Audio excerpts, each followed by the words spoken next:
My name's Erin Blasco. I work at the Smithsonian National Postal Museum. I do about 35 on-site programs a year for families and adults, and I also do social media for the Postal Museum and Owney the dog.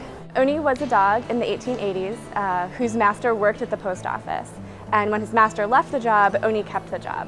And he loved the smell of mailbags, he loved anyone in a postal uniform, and he would follow those mailbags anywhere. So when the mailbags went onto the railway post office train, he would follow it, and he eventually traveled all over the country by the railway mail service, and was a good luck charm for the employees. Owney is a huge star in our school tours. He has his own curriculum that is for early elementary school students, and every year we have Owney Family Day when we bring kids together to celebrate Owney and trains, which is two things that kids really love. And Owney also has his own social media presence, which is a lot like programming, except it takes place online. So he speaks in his own voice on Facebook and Twitter, and delights people with his stories and connects with them on that level.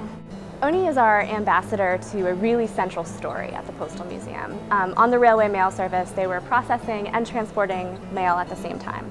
And so Owney was an advocate for these postal clerks who, you didn't really see them. They weren't at the post office. They were in these trains zipping along the tracks.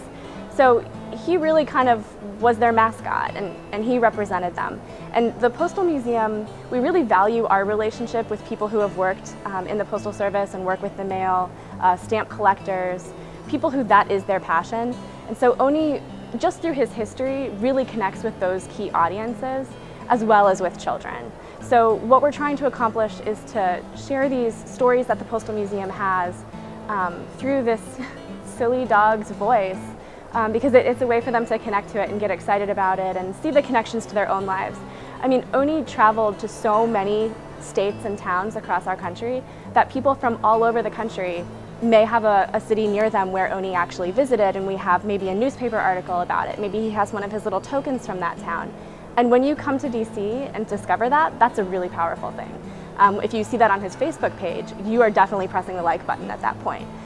So he has a really personal connection for people, but it's also this story that is so key to American history.